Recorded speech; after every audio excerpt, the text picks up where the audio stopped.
There are two acronyms or KPIs that are talked about a lot by venture capitalist firms, investors, part of fundraising, but also being efficient operationally or rather commercially within a startup or scale up. And that is CAC and LTV. And today I'm going to talk about what they are exactly and why you need to understand what your company's CAC and LTV are and how you go about calculating them. Hi, my name's Alysha Randall, and I'm a fractional CFO and founder of Fast Growth Consulting and Financial Leadership Foundations. And I talk about how to be an excellent finance leader within a startup or scale up. So if that sounds like you, then please do click subscribe, and I post a video every single week to talk about how you can excel as a finance leader within a startup or scale up. And as I said today, I wanted to talk about CAC and LTV. So what are they?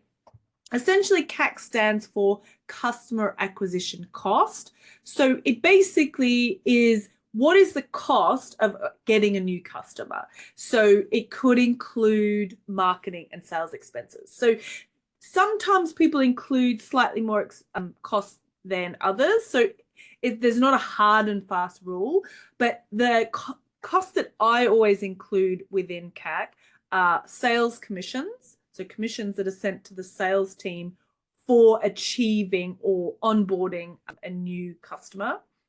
Marketing salaries, because the marketing team, particularly the acquisition marketing team, brand, if you have a brand manager or PR manager, I probably wouldn't. I'll probably exclude them from the CAC.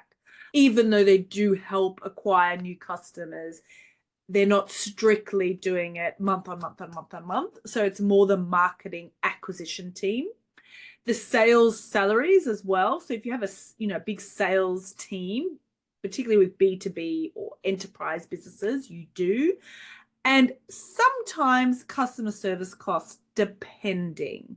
So it really does depend on your business. So when you're thinking about your P&L, ideally you want anything that's included within your contribution margin, so below your gross margin, but above your contribution margin, those costs there that are variable to a point. So they will, if you increase these costs, they should increase your revenue, but they're not essential to revenue like cost of sales. So you can switch on or off your variable sales and marketing costs. Obviously, it's going to affect your revenue long term, but the cost of sales is quite different.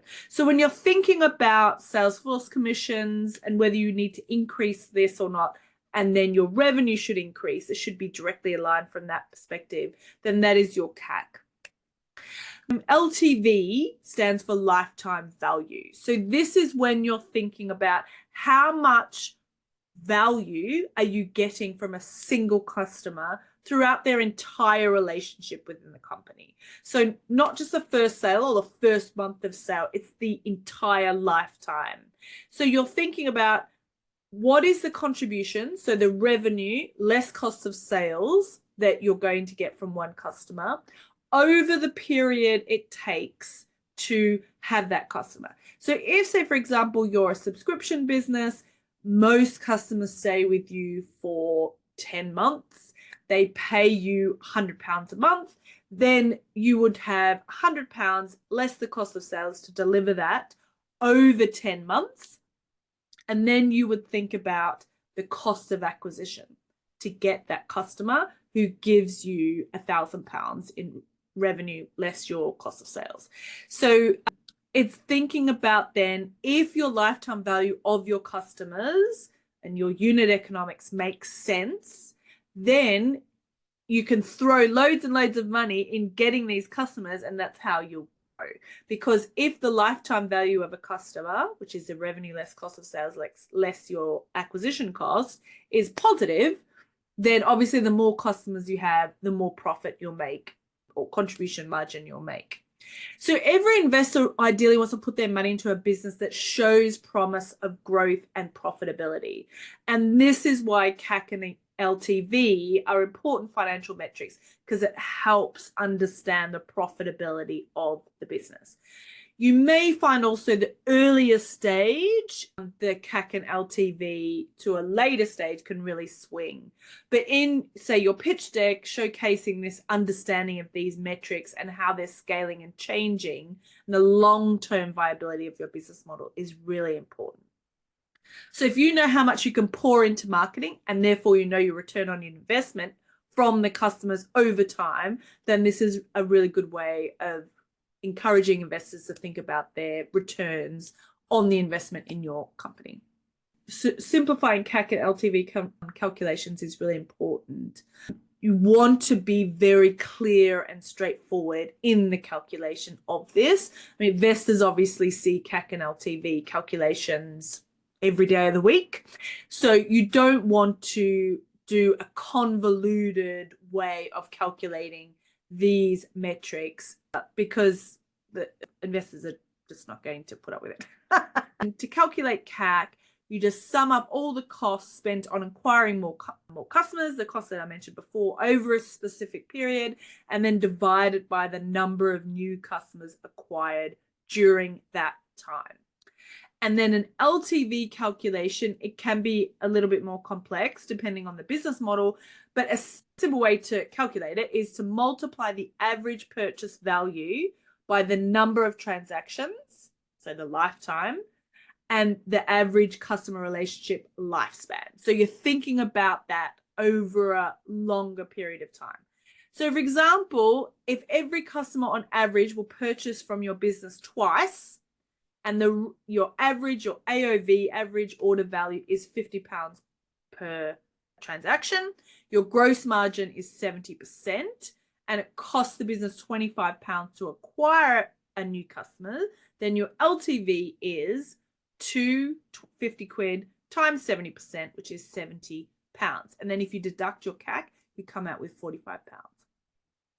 So a good CAC LTV ratio is typically considered to be 1 to 3 or higher, which means that the LTV comes out 3 times higher than the CAC. And this indicates that the value a customer brings is significantly higher than the cost to acquire them. So as mentioned before, it can take some time for a startup to get up to this level, but ideally your growth model should certainly aim to get there as quickly as possible. So incorporating a really robust analysis of CAC and LTV into your fundraising desk just highlights your current performance, but also demonstrates the potential of where the business can go. So make sure you understand CAC and LTV. Make sure that it's part of conversations with the leadership team. I mean, most commercial teams I work with really understand CAC and LTV, so you shouldn't need too much education there, hopefully not, but ideally the whole business understands them, because that is the profitability of the business as long as you keep your overheads under control. So I hope that you found that useful. If you are interested in understanding the CFO role within a startup or scale up and where you measure up against them, we have a free quiz or scorecard actually, where you can answer yes and no questions about your role and your understanding. And at the back of that, it will tell you where your strengths are and potentially where the gaps are. And then I will send then a report to you on things that you can do to bridge those gaps. There's lots of resources available on our website. So potentially you'll be able to access all of those as well. Otherwise, I'll see you next week. Thank you.